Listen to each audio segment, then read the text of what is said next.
107.5 WBLS, your number one source for R&B. 107.5 WBLS, we have the pleasure of speaking to the cast members of Holla If You Hear Me. Holla If You Hear Me. One young lady, we go back, way back, even to Above the Rim, I just saw not too long ago. And when I saw that you were in the play Holla If You Hear Me, I said, okay, that makes sense. That truly makes sense because you did work with him. And what is it like, though? What is it like now, Tanya Pinkins, to come to a play that is inspired by his music and the story? Because, see, a lot of people think it's his life story. Yes. Clear it up for them. It is not his life story, but just as his life would fit the lives of millions of African-American men, this is the story that is uniquely American. And as a mother of 3 sons, I care so much about this story because this is the first time young black men have had a chance to talk about their struggles, their coming of age, and to have it ennobled on the great white way. So this story and this play, Holler If You Hear Me, is deeply personal to me. What about you, Saul? Yeah, I mean, it's the story of an ex-con who comes home to his community attempting to make a change in his life and ends up changing his community. And really, I would say that, you know, what Raisin in the Sun meant for previous generations in theater and in America, that's what Holler If You Hear Me will mean for this generation. Right. It is the first hip-hop musical to ever reach Broadway, and it truly tells a story that continues to affect our community. It questions, you know, the cycles of gun violence in our community, how we can change that, you know, how we can make changes in our lives. And it means so much. And then above and beyond that, the performances, the performers, the singing, the rapping, the dancing. I don't think we've had this much fun on Broadway since The Wiz. You know what I'm saying? I've never had this many straight black male dancers on stage, not dancing or singing to entertain. They are there in their full power. And as I say, this is a puddle in your panties kind of performance. Now, Saul, your character is... My character is John. He's the ex-con that I was referencing. I play the main character of John Cavanis, who, like I said, comes home from prison wanting to change his life.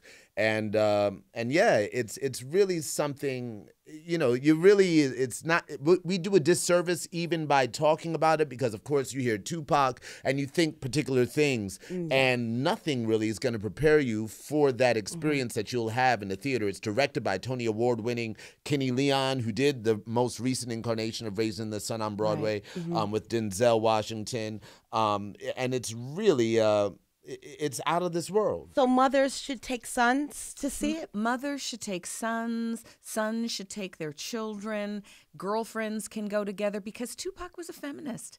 You know, the women there and his respect for women and our rights to our bodies, which Hobby Lobby just said, no, we don't have rights to our bodies. And here's Tupac in the 90s saying, oh, yeah, you know, a man can't make a baby, so he has no right to tell a woman when and where to create one. Well, Go ahead, girl. You going to spit some Tupac lyrics up in there? Well, she does. I get to rap a little bit on stage. Yes, you do. And they have Tupac lyrics coming out of the mouths of women. You know, it's an ensemble of 25 people. And it's not a lot of modern day rappers where you could take their songs and put it in the mouths of women and it seemed like the women wrote it. Right. But when you see it happen in our play, you'd be like, oh my goodness, your understanding of Tupac will increase, but also your understanding of the times and the urgency of the situation will enhance as well. It's really a powerful piece. All right. Make sure you go and see it. Holla If You Hear Me. Now, tell us where. Come this weekend. Palace Theater, 47th and Broadway. We are there at 2 o'clock and 8 o'clock on Saturdays and Sundays. And then we're there Mondays and Tuesdays at 8 and Thursdays and Fridays at 8 p.m. All right. You sing in this play, Holla If You Hear Me. Yes, I do. I get to sing Resist the Temptation, which is a rap that Tupac did with Amel LaRue. But what our wonderful music supervisor, Daryl Waters, did is for the raps that are done by women, he set them all to music. So where you're used to hearing it as a rap with Amel LaRue doing a chorus, I sing the entire song. Really? Yeah. Now, your character is? I am the mother of John, Saul's best friend, Vertus, who's played by Chris Jackson. And more than just his mother, I think that I'm sort of the symbolic mother of the community because we have so many people being raised with single-parent households. And Tupac wrote that wonderful piece, Dear Mama. So it's done by all the men as an ode to their mothers, and then Chris and I sing it as a duet with Resist the Temptation of him singing directly to me about what he's thankful for that, you know, I gave to him. Yeah, there's some strong female characters in the play, both you and Sakan as well. Really represent, you know, the guiding force of all of the mischief and craziness that's going on in the community. They're the ones that bring us back to center. You know, the mom and then Corinne, played by Sakan, really helped bring my character John and Chris Jackson's character Vertus to their senses. Right. Do you know if Tupac's mom saw the play? She did. Not only did she see the play, but she came and she spoke to all of us, and she gifted me with this rose from a group that she and Trayvon Martin's mother founded called the Circle of Mothers. Oh. And it's this rose, it's the Circle of Mothers of Slain Children.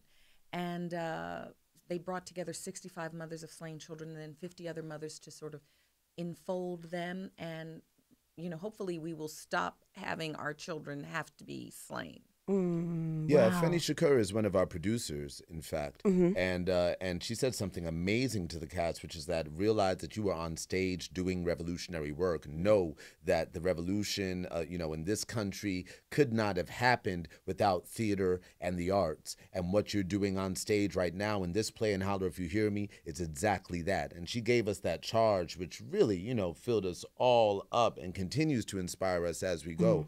Like we said, we know it's almost as if we're on a Broadway stage doing some sort of community service, because the message is that strong, the play is that powerful, and the idea of the play was sparked when Feni Shakur approached August Wilson about doing a play after Tupac was murdered. Right. And it was August's assistant, Todd Kreidler, who's our writer, who went on to helm the project along with Kenny Leon. And so it's it's been 15 to 17 years in the making, and we're finally here, and it's beautiful what Daryl Waters did with the music. It's so important too that they know this, that they know that if we don't support it, then we won't see anything like this on Broadway again. So it's very important that you know that you support it at some point in time. Now, there is no limited run. This is actually going to be running for as long as you buy tickets. As long as you support it. So buy your tickets now, honestly. Even if you plan on coming later, buy your tickets now, because we actually do have to send that message out to the producers and the people who are watching. I promise you, they don't want this message on Broadway. They don't want this message out there as strong as it is. Us on stage talking about Geronimo Pratt, Mutulu Shakur, and, you know, these Black Panthers, all this stuff in this. You've never heard these topics, you know, brought up on a Broadway stage before. Right. And so for me, it's like, this is the Black Godfather. You know, this is our Godfather. And Black people will just celebrate seeing us up there in our power. Right. In our power. And indeed. I guess Tanya Pinkins would be the Black Godmother. Yes, so make sure you go and see Holla If You Hear Me. It's on Broadway at the Palace Theater, running for as long as you continue to support it. So each one teach one, everybody tell one, okay? Bring your make sure you tell bring your everybody. Everybody.